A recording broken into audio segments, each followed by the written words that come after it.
नृत्यांगना दीपाली पाटील आत्महत्या प्रकरणावरनं विरोधकांनी टीका केलेली आहे। कुठल्याही महिलेला राज्यामध्ये सुरक्षित वाटत नाही असं सुप्रिया सुळे यांनी म्हटलंय। तर महिलांवरील अत्याचारामध्ये महाराष्ट्र देशामध्ये सगळ्यात पुढे असल्याचं विधान विजय वडेट्टीवार यांनी केलं।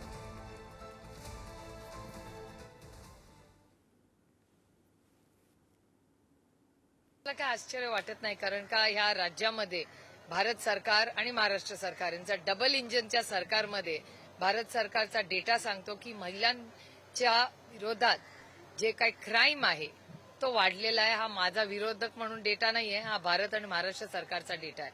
तर महाराष्ट्रामध्ये क्राईम वाढलेला आहे का? तर वाढलेला आहे, हे वास्तव आहे। आणि मग स्त्री भ्रूण हत्या असेल किंवा हुंडाबळी असतील किंवा हे नवीन अहिल्यानगरचं प्रकरण असेल, हे दुर्दैवी आहे की कुठल्याही महिलेला या राज्यामध्ये आज सुरक्षित वाटत नाही। तिकडे हिरोंची खूप भरती झाली आहे भाजपमध्ये, हिरोगिरी दाखवणं सुरू आहे आता। हे प्रकार जे वाढलेत, हिंमत जी वाढली सत्ताधाऱ्यांची, मुलीवर अत्याचार करायचे, बायकावर अत्याचार करायचे, पळवून न्यायचा, आणि महिलावरील अत्याचारामध्ये प्रमाण त्यामुळेच वाढलं। या नालायक लोकांच्या अशा कृत्यामुळेच वाढलेलं आहे। आता हे फार घातक आहे। महाराष्ट्र देशामध्ये महिलावरील अत्याचारामध्ये सर्वात पुढे गेलेला आहे। हे भूषणाव आहे का? वर्ष झालं तर ही वर्षपूर्ती आहे का? त्यामुळं यावर काय बोलणार आता? कारवाई कोण करतं?